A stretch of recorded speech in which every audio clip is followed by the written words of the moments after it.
Hi everyone, I want to share with you this simple Excel trick to improve the quality of your data. How simple? As simple as this. All we have to do in this example to extract a number out of this text on the column A is click two buttons. Done. Simple. In a similar fashion, we could extract the phone numbers and even format them. We could get the names to combine it into a single full name, or do the opposite, extract the first, middle, last name out of the full name. We could do a similar thing for the address. How awesome is that? And all with the click of two buttons. So let's see what this simple Excel trick is to improve the quality of our data.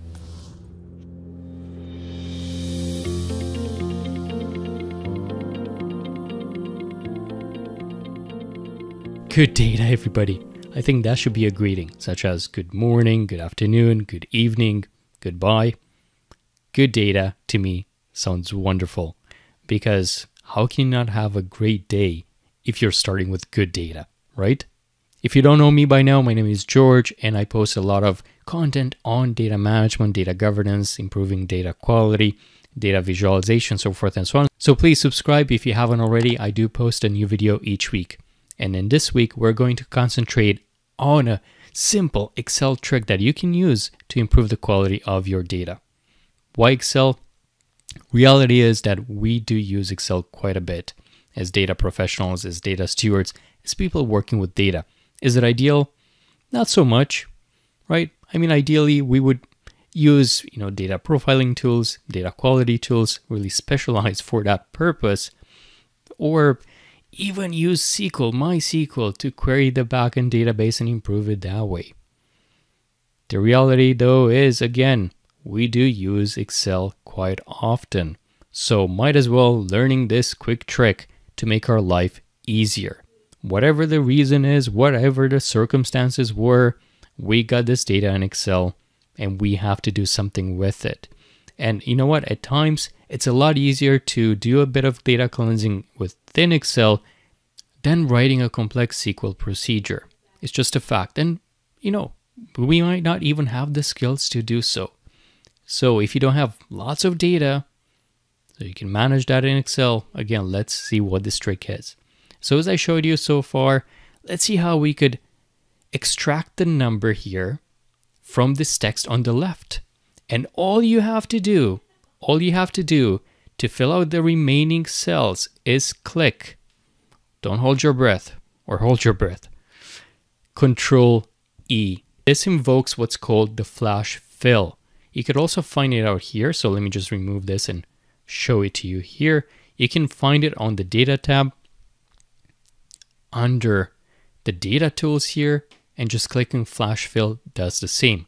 But Control E makes it so much quicker and cooler too. People walking by the side of the desk, seeing you perform this, just clicking these two keys, would think that you're performing magic, because that's what it kind of looks like, right? So the flash fill basically takes a look at the surrounding columns and tries to adapt based on what it sees above it and what it sees around the columns to understand what that pattern is and replicate it for the remaining cells. If clicking Control E doesn't do anything for you, or even if you're going here on the data tab under flash fill and you're clicking that and that still doesn't do anything, it could be that it's disabled. So how can you check that? Well, simply go to File, Options. Now we're looking into the Advanced section, and under Editing Options, we should be able to see the Enable Autocomplete for cell values and then automatically flash fill, and that needs to be checked. So make sure this is checked before you are proceeding with this. It will save you quite a bit of time. But now let's move on to other exciting areas on how could we use this to really improve the quality of our data. So maybe we are being provided with this one column that is the common field, and in the common field people have decided to enter things such as their phone number. Just because whoever designed the form decided not to use the phone format, I don't know why, it does happen. So what you need to do is fill out the first rows here and then hit Control E. But as we'll see, it's not all fine and dandy. It's really, again, trying to best determine how to extract that data based on the patterns that it's seeing. And so far, it hasn't detected this pattern before, so it's doing its best guess. So what can we do? We basically train the program by removing all this extra character that we don't need in here. And it's sort of retraining the program that if it's encountering that again in the future, so let's try it again. If it's encountering this again, it will know, it should know, to only include the phone number itself. Voila! Easy peasy. So as I mentioned, it's not all fine and dandy. Sometimes there are hiccups like this one. It's really adding this extra parenthesis. And again, it's because it doesn't identify that pattern. It's doing its best that it can. It's performing its best guess. But we're basically training the model. Think of it as artificial intelligence, machine learning, and we're feeding it more relevant data that it's learning from every time. So for the purpose of this column, now it's learned that if it does see a parenthesis, it should not include it again. Of course, we need to rerun this.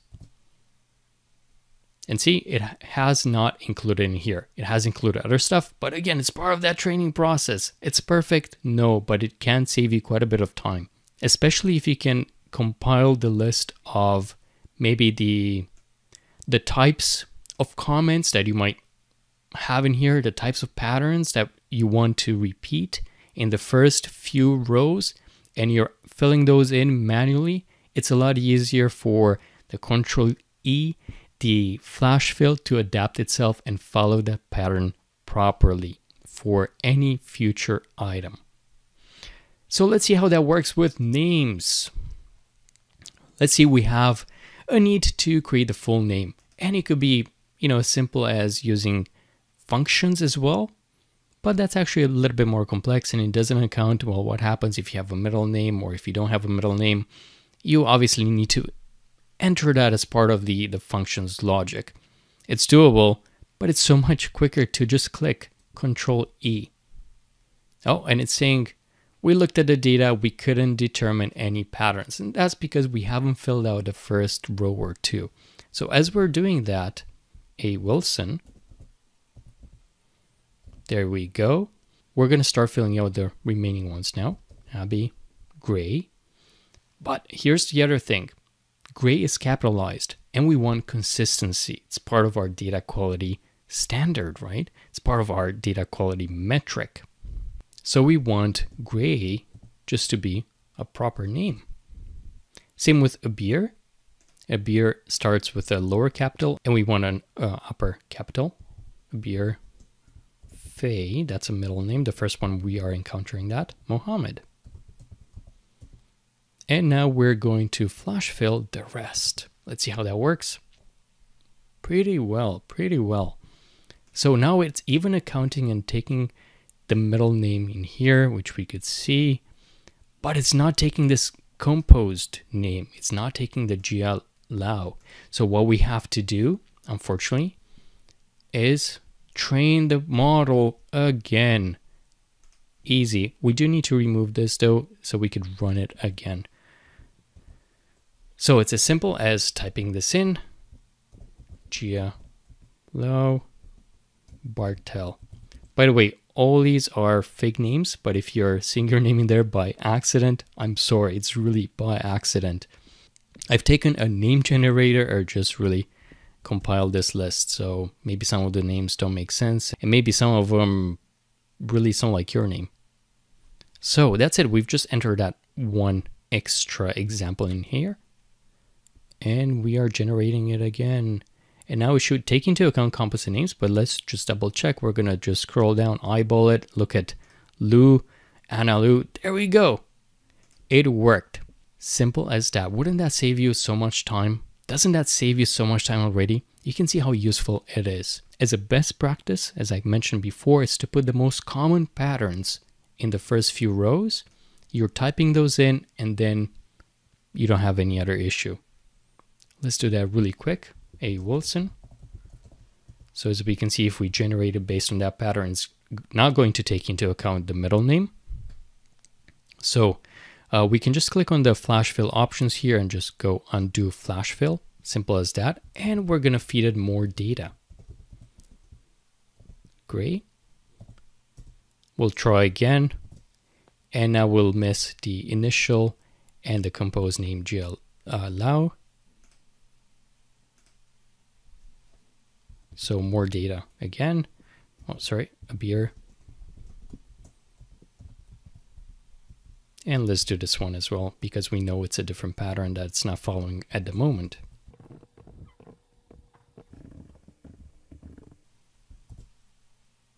There we go. The cool thing again is that it doesn't fill it out if it doesn't determine it based on the pattern that it was seen before. So it just leaves it blank, which is a great indicator that you know, hey, we should feed it that data so it knows what to look for. Again, how easy was that? So simple. And of course, we could do the reverse and we could extract the first name, middle name, last name out of the full name as well. So very simple. I'll quickly go through it. As you're typing in, it can already give you the flash fill potential here. Adam.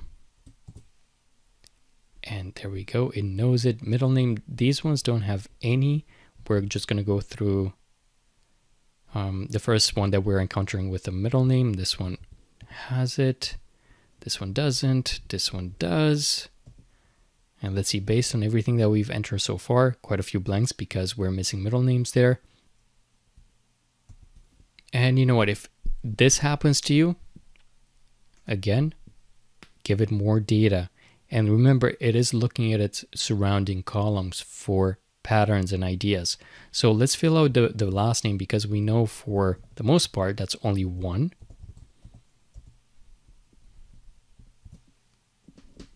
And now having this in mind, let's generate the middle name. So what this tells me is it needs more data. So as we can see, the more data we're giving it, the better it understands, it adapts, and really complies to what we're trying to do. It's awesome. I think this is one of my favorite shortcuts in Excel that I do use on a regular basis. And obviously we could do a similar thing for addresses. We could really train the flash fill to be able to extract the different address elements out of this one block based on the street, city, state, and zip code. There are certain challenges, but again, it does help to train it. And you know what? Next time you are having this, it's great to create a template for yourself that you're keeping yourself maybe the first 10 lines, which represent the most obvious patterns, and you're just adding the remainder of the addresses that maybe you're just receiving on that day to this list. You're compiling it to take into account something that you've also done before, and that's going to help it adapt to the new list too. So simple, such a simple Excel trick that you could use to really improve the quality of your data. Don't you think? Please like this video if you've enjoyed it, if you found value out of it, and please don't forget to subscribe as I'm creating a video each week to hopefully help you out. Thank you.